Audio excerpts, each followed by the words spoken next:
CGTN, China Global Television Network.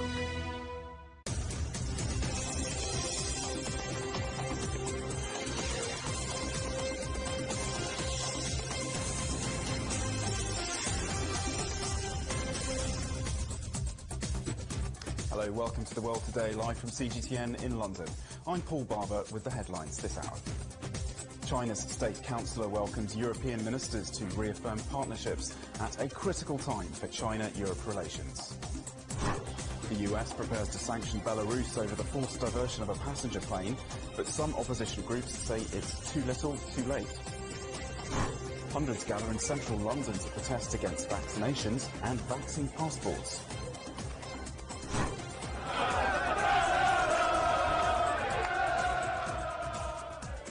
Europe's biggest football game is just hours away as fans soak up the atmosphere in Porto for an all-English final. It's a busy weekend for Chinese Foreign Minister Wang Yi. He's been meeting diplomats from Poland and Serbia in the southwestern Chinese city of Guiyang. That's ahead of talks with his Irish and Hungarian counterparts in the coming days. The core issues: strengthening ties and shoring up cooperation. Cui Hoyao reports. Well, this round of talks come at a very important timing because China-Europe relations are facing some challenges at the moment.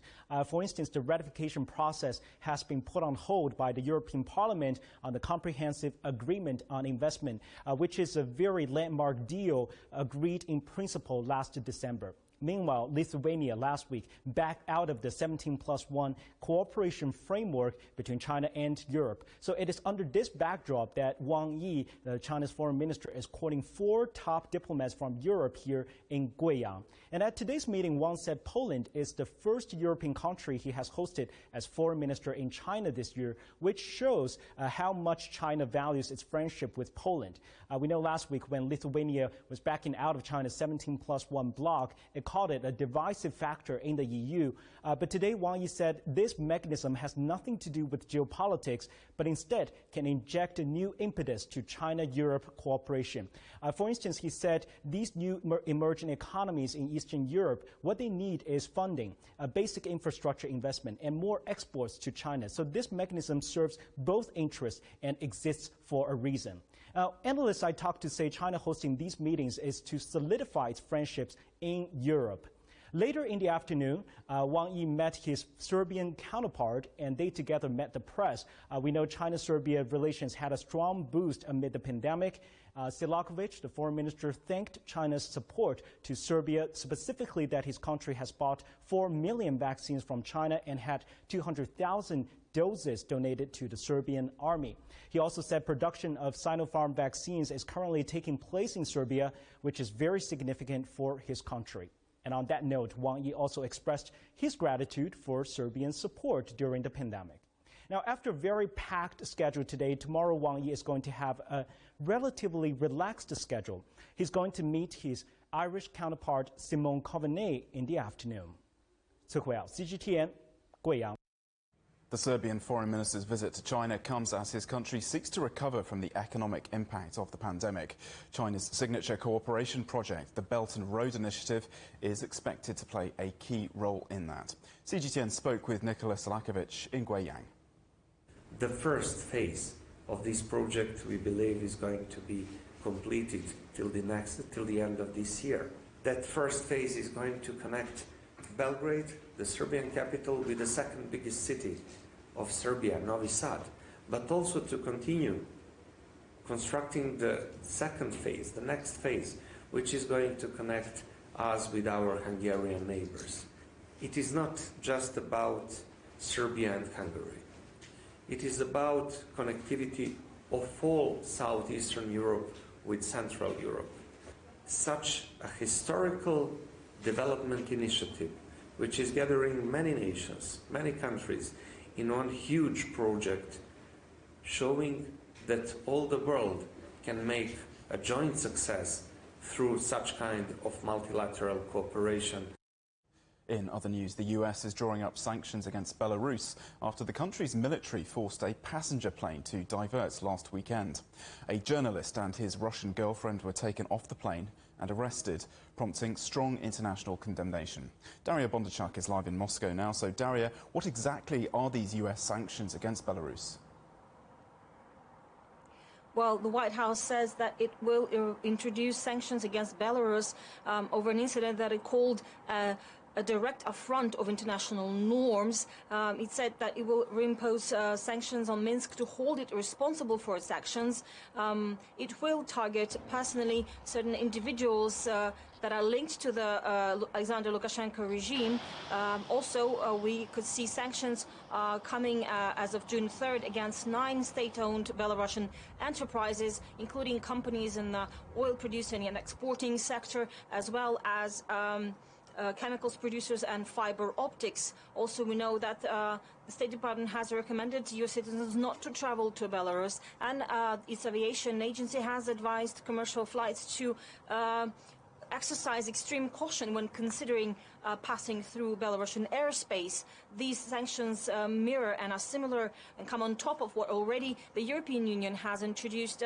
Its restrictions for Belarus, also punishing it for its actions with the grounding of the Ryanair passenger jet last Sunday. The European Union has also banned its airspace for Belarusian state-owned airlines, and also prohibited it to use its air hubs, and also advised its national carriers to avoid airspace over Belarus when going on flights, and that has already affected the Belarusian air transit a lot. And but despite all that, we've seen backing from Moscow to Minsk. The Belarusian leader is in Russia, meeting with the Russian President Vladimir Putin in his summer residence in Sochi. They had 5-hour talks on Friday evening, but little has come out of it. There were no statements for the public, and as we hear from the Russian media, the two leaders are continuing their meeting in an informal setting. Daria, you did just touch on it. There's been days of chaos with airlines avoiding Belarusian airspace. Any more news on that front? Well, the situation it seems is getting back to normal. There were 3 flights earlier this week that had to be cancelled because they did not get clearance from Russian authorities for new routes, to use routes going around the Belarusian airspace. Those were from Austrian Airlines and Air France. But since then, we've learned that they've both gotten clearance from the Russian authorities to use these new routes avoiding Belarusian airspace. However, the Air France said that this is just for this weekend, and it's still waiting for green light for its flights after this weekend. We also have heard from the Germany's largest airline, Lufthansa, who also has gotten clearance for its flights to Moscow and St. Petersburg for the foreseeable future. So the Kremlin previously said that all this has been a technical issue, a technical mistake, and possibly a misunderstanding. So we are hoping that all that travel chaos and a lot of uncertainty for travelers, lots of Russians take routes via Minsk. They are used to flying via Minsk to European cities. So we're hoping this chaos will calm down and things will get back to normal soon. OK, thanks for that, Daria. Daria Bondarchuk in Moscow. US President Joe Biden has unveiled a $6 trillion spending plan for next year. If approved, it will be the largest budget in American history, with major funding for social programs and infrastructure. But first, it must get through Congress. Our White House correspondent Nathan King has the details. It's a big budget, $6 trillion of spending, essentially focusing on raising up the welfare of the American middle class, but also, of course, the infrastructure bill that would not only fix roads and bridges, but also pave the way for a greener economy. It's a very ambitious spending bill, and of course, this is just a blueprint. It has to go through Congress and would raise U.S. debt levels not seen since the Second World War, about 117% of GDP, and also raise the deficit for the next decade, but according to the projections, would actually phase out the deficit because of the economic growth it provides. Every president says it. But the big question is whether it can get through Congress. What the president is doing here is slightly hedging. He's put a lot of what's already in the infrastructure bill, the American Jobs Plan, into this as well, just in case he doesn't get it through the Senate. They can get it through with 51 votes under a process called budget reconciliation. We'll have to wait and see, but it's very ambitious. Negotiations will take a long time with the Republicans, but this president is using the emergence from COVID and this idea to leveling up the American people and bring together the wage gap by taxing corporations. Now's the time to build the foundation that we've laid, to make bold investments in our families, in our communities, in our nation. We know from history that these kinds of investments raise both the floor and the ceiling of the economy for everybody. A lot of Republicans don't like this idea. It's going to be hard fought, but you could say it's one of the most ambitious budgets that we have seen from a White House in decades. Nathan King, CGTN, Washington. The biggest game in European football kicks off in just under 3 hours' time in the Portuguese city of Porto, the Champions League final between Manchester City and Chelsea. However, a last-minute move to relax COVID restrictions has angered locals who fear a spike in the virus. Thousands of English fans are in the city. Mia Alberti is with some of them. The party has already started well off before the game kicks off. Supporters from both teams are heading to fan zones, just like this one behind me, this one for Manchester City's supporters. In downtown Porto, there is another venue just for Chelsea's fans. But there are some rules. Only ticket holders are admitted to get in, and they must present a negative COVID test. A rule that was only announced yesterday by the Portuguese police, which has caught some fans, but not all, by surprise. I knew you had to do a test before the game, but my test from home didn't cover this. There's too long, so I had to get one today. I found out, yes. So, yeah, obviously, if you don't do it, then you can't come. So I did, yes. We've had to go to a lab and get a certificate to fly, a certificate to come into Portugal, a certificate to go back to the UK, and proof that we've got to have another test when we get back to the UK. Before the game, the supporters will be taken to the stadium by bus, and then the other fans without a ticket for the match will be able to enter these fan zones and watch the game from here. But this is already happening under a cloud of criticism by local residents, saying that British visitors are not complying with the current COVID restrictions like wearing a mask or public drinking. Regardless, already a true party atmosphere ahead of the Champions League final here in Porto. Mia Alberti, CGTN, in Porto. Japan has extended a state of emergency in Tokyo, Osaka and 7 other regions. With less than 2 months before the Olympics begin, the number of COVID cases remains stubbornly high, leading to new calls for the Games to be cancelled. Terence Terashima reports. Amid pressure from district governments, Prime Minister Yoshihide Suga says he would extend the state of emergency in 9 prefectures until June 20th. The government will also implement stricter measures in several prefectures to try to control the 4th wave of the coronavirus. The next 3 weeks are an extremely important period in achieving results of infection prevention and vaccine inoculation, a two-sided strategy. From the bottom of my heart, I ask for everyone's understanding and cooperation. But critics say Suga's intentions are different from those of the local governments. Governors want to contain the spread of the new variants and ease the medical crisis in their cities. But there is mounting criticism that Suga is making the Olympics his priority. Everything is scheduled around the Olympics. Original date for lifting the state of emergency on May the 11th was set for IOC's Bach's visit to Japan. Now they decide on extending the state of emergency so that they can reduce the numbers just before the Games.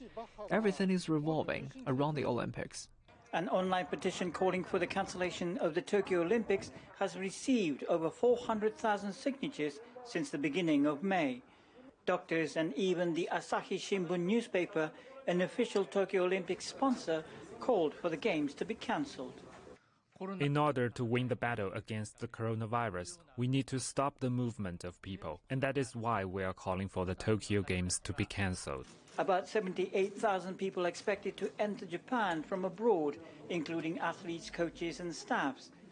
And huge crowds are expected to gather at the venues and places across Japan that offer public viewing. People in Japan are fed up with restrictions as the virus persists. They've been asked to refrain from eating out, reducing commuting and shopping, and restaurants have been asked not to serve alcohol. But organisers are eyeing to allow spectators at the venues and hold public viewing across Tokyo and other cities. The public is angry that the Olympics seems to take precedence over public health. Terence Tereshima, CGTN, Tokyo. Still ahead here on CGTN. Ignoring social distancing, anti-vaxxers gather in central London to protest against the UK's vaccination programme.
More than 100,000 people in Italy have now died from COVID-19. The vaccination programme offers some hope for the future, but intensive care units are near capacity. The Spanish government is hoping to vaccinate over 1 million people by next month. Living in Germany are struggling with their mental health. Hungary is supplementing the EU's vaccine rollout, buying doses from Russia and China to speed up the process. 4 million people have tested positive in France. After a grim winter, the promise of a spring bloom that could mean freedom for millions.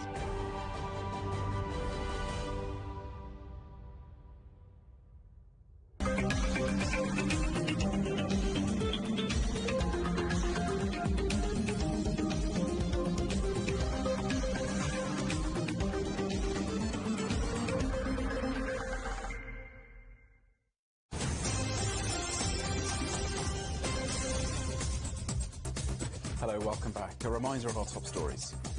China's State Councillor welcomes European ministers to reaffirm partnerships at a critical time for China-Europe relations. And the US prepares to sanction Belarus over the forced diversion of a passenger plane, but some opposition groups say it's too little, too late.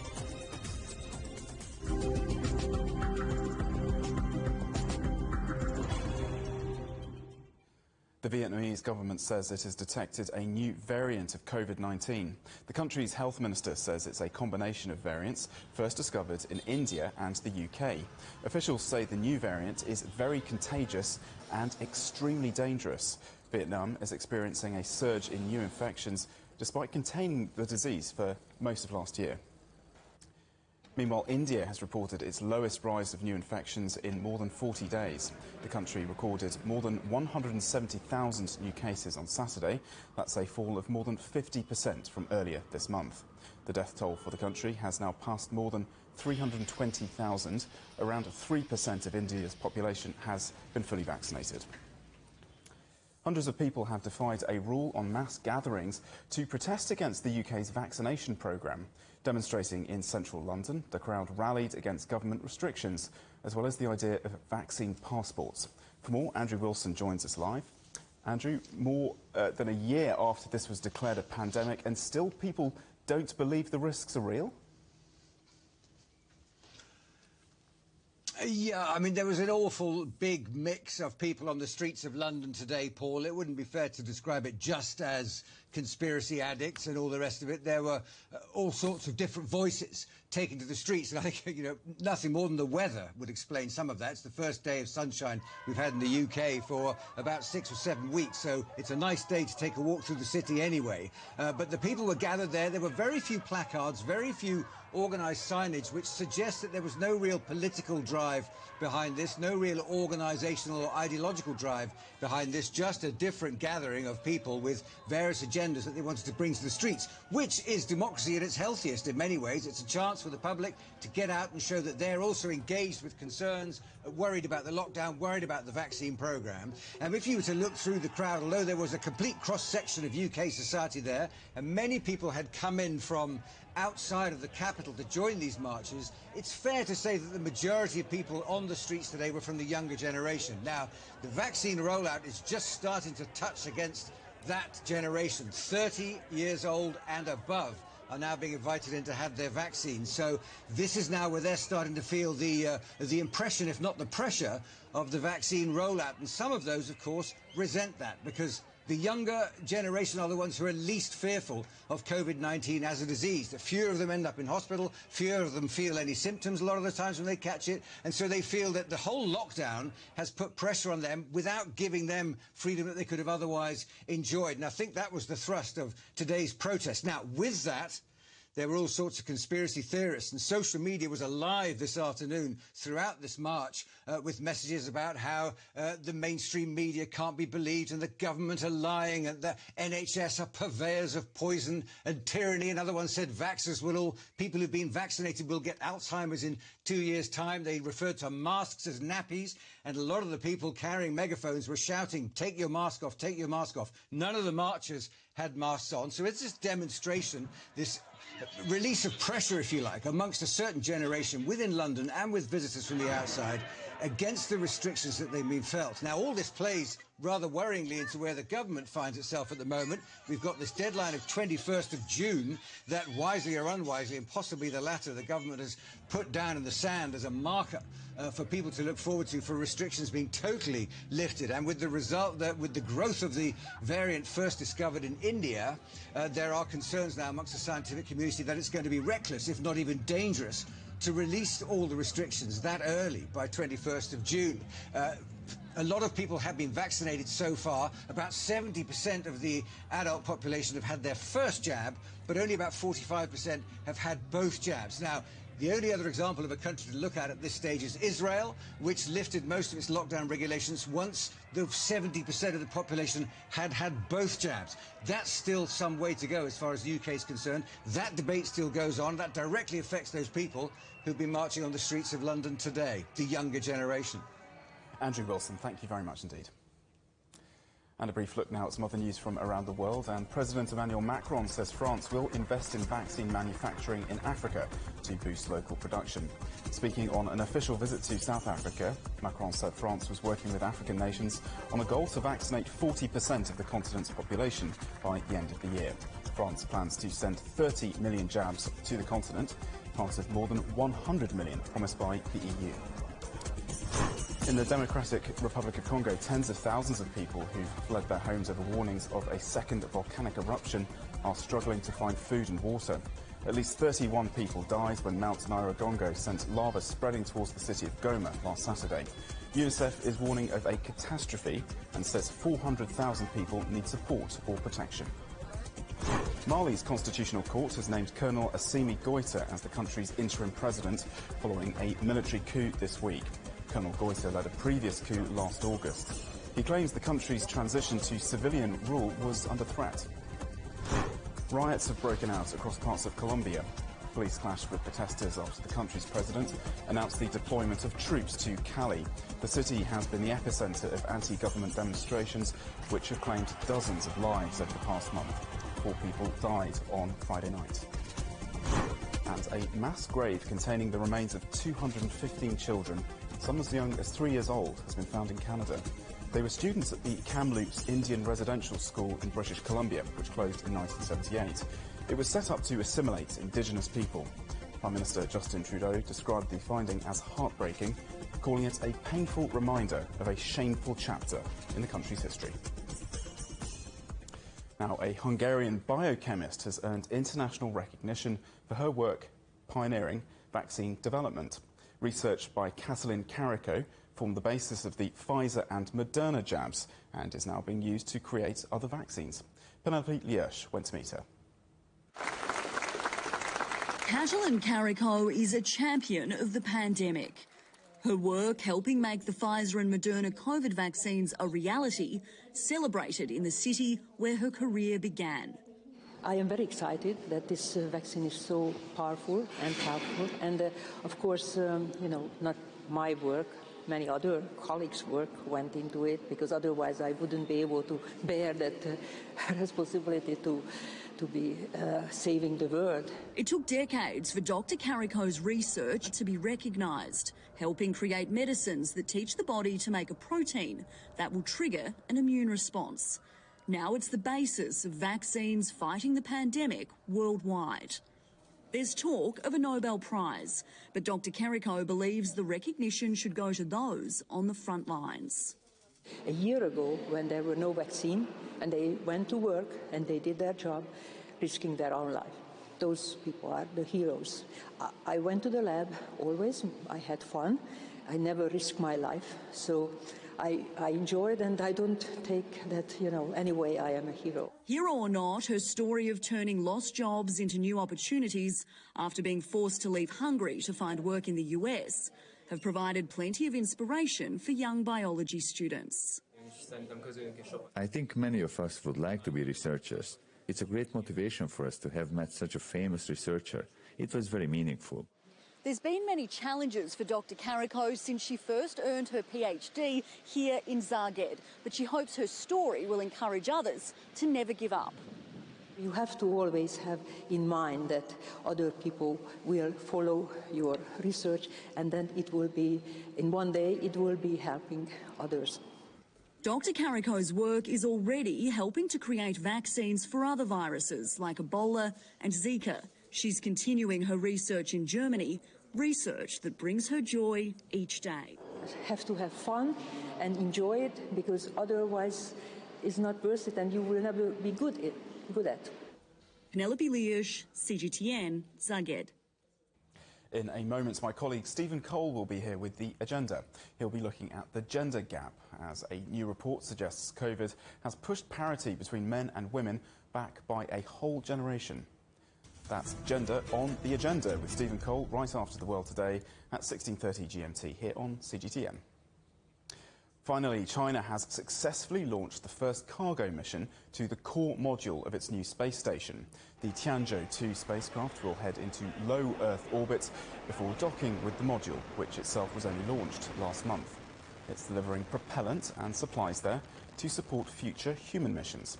9 more launches are planned over the coming months. Construction of the station is due to be completed by the end of next year. Our main story again. China's state councillor welcomes European ministers to reaffirm partnerships at a critical time for China-Europe relations. And that is the World Today. Thanks for watching. We're available to watch on smart TV apps like Roku, Apple TV, Amazon Fire and Android TV. You can also find us on YouTube and Dailymotion, as well as CGTN.com and on the CGTN app. From me and the rest of the team in London, goodbye.